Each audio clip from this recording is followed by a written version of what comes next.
semuanya, selamat datang di Garasi Drift. Ini adalah Supra Mark IV yang udah pernah di-review sama Evan di channel Garasi Drift. Dan ini mobil yang sangat ikonik banget, banyak banget fansnya karena mobilnya dan juga karena mesinnya. Dan kita akan nge-review satu mobil yang menjadi penerusnya mobil ini dan menurut gua nggak kalah kerennya juga, yaitu Supra Mark V.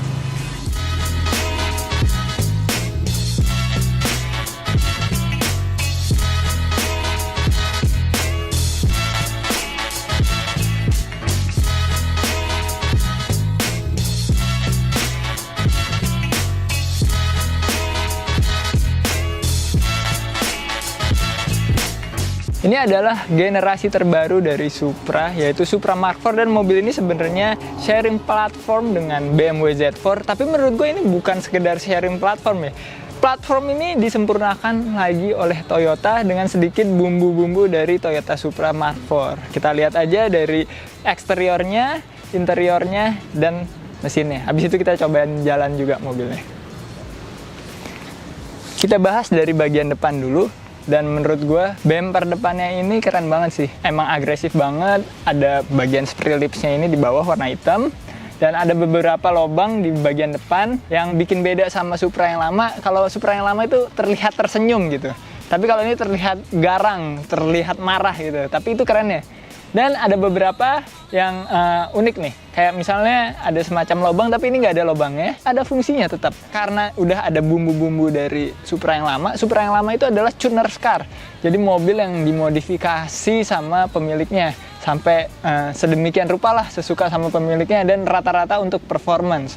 Dan di Supra ini spirit itu juga ditanamkan. Salah satunya udah disediakan lubang jika suatu saat emang dibutuhkan untuk semacam scoop untuk brake ducts atau lain-lainnya. Jadi emang bener-bener tuner's car yang gue suka dari Supra ini. Tapi kenapa ditutup? Karena kalau misalnya nggak ditutup, ini cuma jadi drag doang. Jadi biar aerodinamis, lubangnya untuk sementara ditutup. Dan desain bumper depannya ini menurut gue sangat keren, dan bukan menurut gue juga. Menurut desainer body kit lainnya kayak Pandem, terus Street Hunter, itu semuanya tetap pakai bumper depan standar. Karena emang udah keren sih, jadi tinggal ditambahin lips doang sama over fender, dan jadi keren banget. Dan di atasnya ada lampu yang sebenarnya ini kontroversial nih. Ada yang suka, ada yang enggak, karena ada bagian yang sedikit lancipnya gini. Kalau gue sih belum terlalu enak untuk dilihat ya, tapi Ziko malah suka banget. Mungkin seiring berjalannya waktu akan masuk ke selera gue juga. Dan kita lihat ke atasnya, di bagian atas ini ada kap mesin yang super gede banget nih. Ini gabung sama fender. Gue nggak tahu kenapa nggak dipisah. Tapi ternyata setelah gue lihat salah satu tuner yang udah ngemodif mobil ini, yaitu Jackie Ding, salah satu pembalap Global Time Attack. Jadi kalau kap mesin mobil lainnya itu diganti jadi karbon, itu pengurangan beratnya sangat jauh banget sama kalau kap mesin segede gini dijadiin karbon. Dan kita lihat lagi ke bagian sampingnya ya. Dan di bagian samping ini banyak banget desain yang menarik menurut gue. Dari mulai kap mesin depan yang gede banget itu juga berperan sebagai fender depan. Tapi di bawahnya ada fender depan aslinya nih, yang cukup panjang sebenarnya. Karena ban depannya maju banget. Itu dibuat karena supaya bisa mendapatkan weight distribution yang perfect, yaitu 50-50, 50 depan, 50 belakang. Nah, ngomong-ngomong soal ban depan nih, kita bahas yuk velgnya yang menurut gue keren banget ini, kayak War Kiwami. Ya, ada spokes-spokesnya 5x2 yang rada celong ke dalam, dan ada logo Toyotanya di tengah. Velg ini ring 19 dengan lebar 9,5. Di baliknya itu ada rem yang cukup besar untuk rem mobil standar, dan velg ini dibalut dengan ban Michelin Pilot Super Sport lebar 255, dan itu cukup lebar ya untuk ban depan. Dan kita lihat ke bagian samping yang bawah sini ada desain yang menarik juga menurut gue, yaitu side skirtnya yang desainnya mirip banget sama lips di bumper depan. Side skirt ini awalnya gue kurang suka side skirt yang beda warna sama mobilnya. Kalau dari beberapa sudut itu jadi kelihatan kayak kopong gitu. Tapi ternyata kalau udah lama diliatin manis juga ini. Untuk detailnya ada sedikit lekukan yang mirip banget sama Supra Mark IV di pintunya, ada juga sampai ke fender depan juga. Dan kalau di Mark IV itu ada lubang di sini. Nah, kalau ini lubangnya mungkin dinaikin dikit ke sini. Lanjut ke velg belakang. Ini velg belakangnya sama kayak velg depan, cuma ini lebih lebar. Dibalutnya juga sama ban yang sama, Michelin Pilot Super Sport yang lebarnya 275 dengan profil 35. Sama-sama ring 19 dan velg ini emang bener-bener mirip Kiwami ya. Ya ini kalau misalnya di plastidip warna putih udah jadi kayak Kiwami warna putih nih. Desainnya dari lekukan-lekukannya, colong-colongnya juga mirip banget. Kita lanjut ke bagian bodi yang di atas ini. Ya lekukan bodi yang satu ini, fender belakang. Ini gue suka banget karena keker banget deh. Dia ada semacam body line yang bagus banget dari sini ke atas ini. Satu hal yang unik banget menurut gue, dan gue suka banget sih. Untuk bagian belakangnya ini agresif banget ya. Dari mulai lampunya yang udah modern, yang lancip banget juga. Bumper belakangnya juga agresif banget. Dan ada satu hal yang ada juga di Mark IV, yaitu sedikit detail dari bagasinya sendiri ini. Nah, di bawahnya sini ada logo Toyota Supra yang sama kayak Mark IV, tapi di atasnya ada emblem Toyota yang menurut gue nggak perlu-perlu banget karena di atasnya lagi udah ada logo Toyota yang gede. Dan di bawah bumper ini ada diffuser yang cukup gede ya, cukup gede, dan ada lampunya di sini. Ini kayaknya fog lamp ya. Knalpotnya gede banget dan ada dua di kiri dan di kanan. Bagian belakang ini kayak keker banget gitu dan terlihat lebar banget karena bagian kokpitnya itu lebih ngerucut ya di bagian belakang. Ngomong-ngomong soal kokpit, kita lihat aja ya interiornya.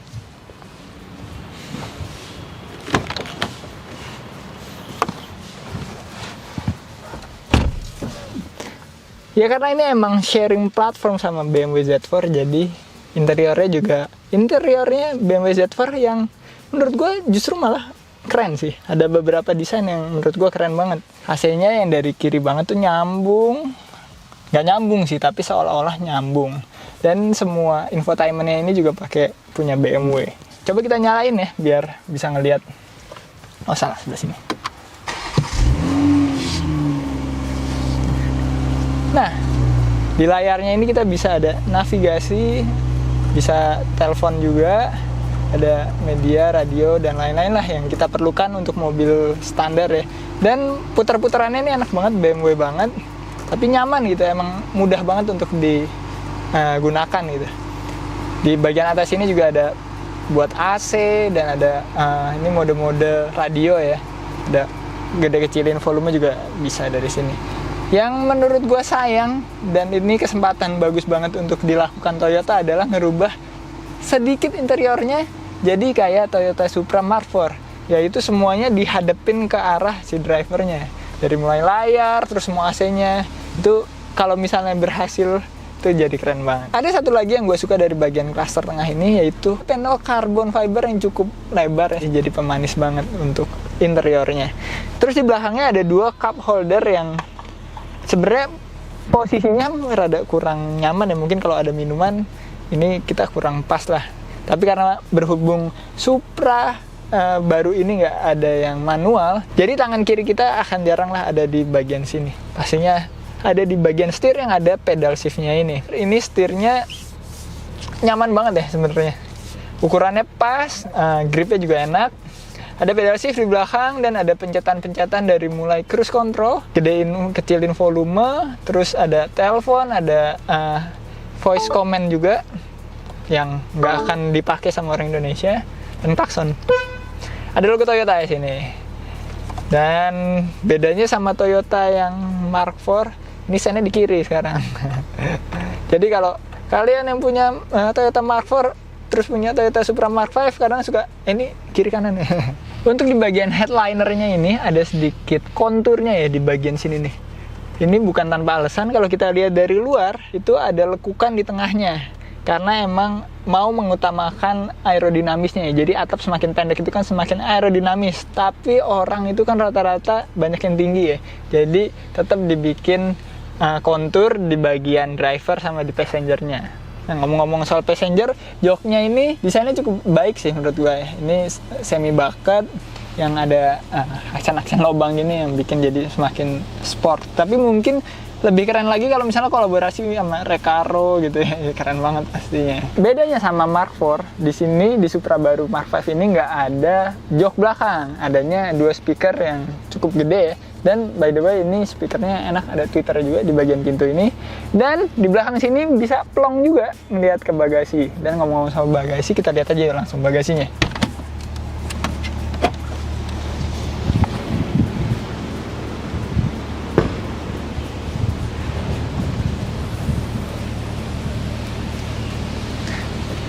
Sebenarnya bagasinya nggak terlalu besar ya.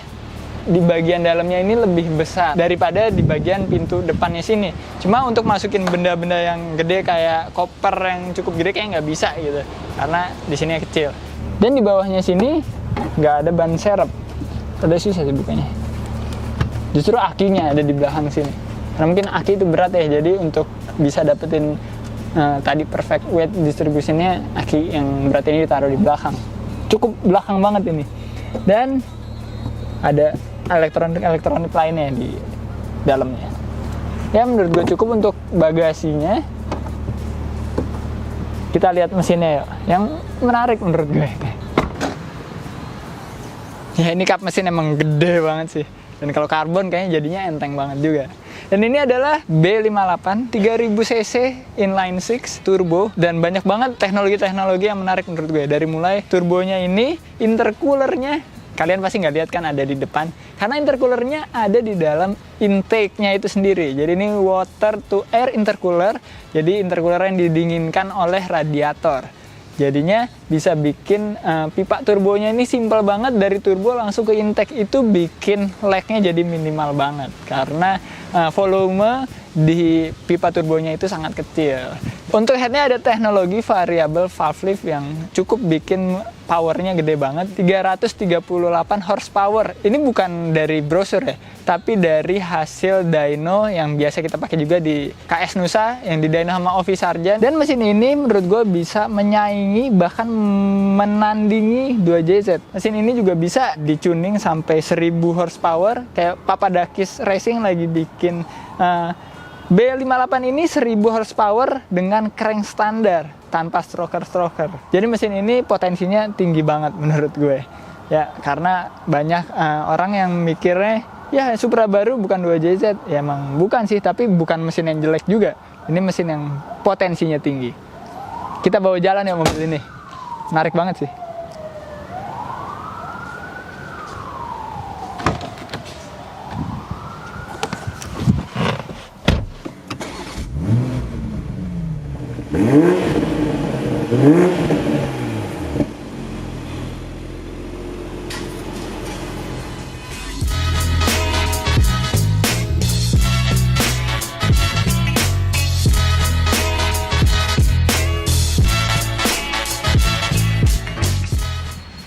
Mas, boleh minta tolong nggak? Nggak nyampe, Mas.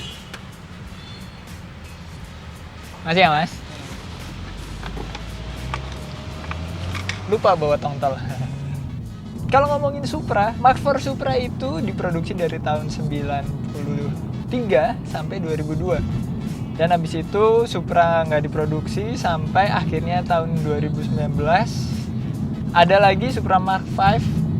Ya walaupun ini dengan sharing platform bla bla bla dengan merek lain, tapi ini mobil yang sangat bagus menurut gue ya. Handlingnya juga lumayan ya, walaupun gue nggak bisa ngetes belum ada kesempatan untuk ngetes di sirkuit, tapi gue bisa ngerasain lah tadi pas ada beberapa belokan yang gue ambil lumayan kenceng, lumayan enak. Emang 50-50 weight distribution itu pengaruhnya besar ke handling. Kita tes seberapa kencang mobil ini.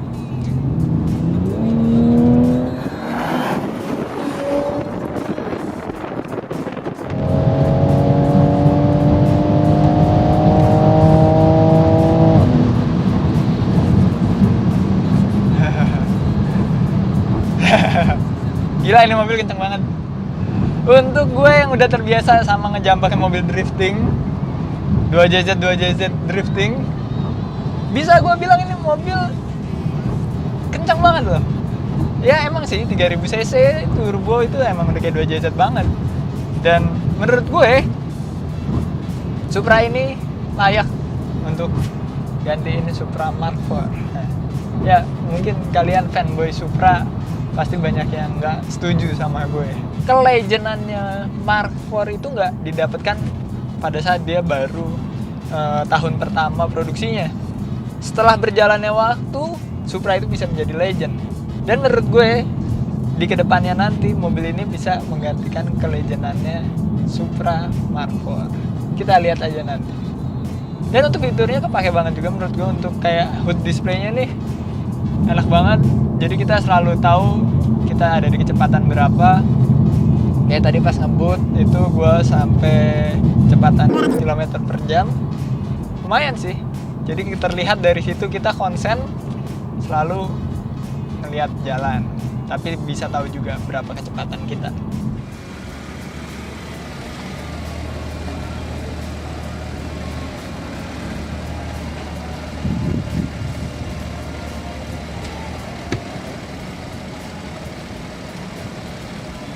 Overall, Supra Mark V ini gue suka banget sih.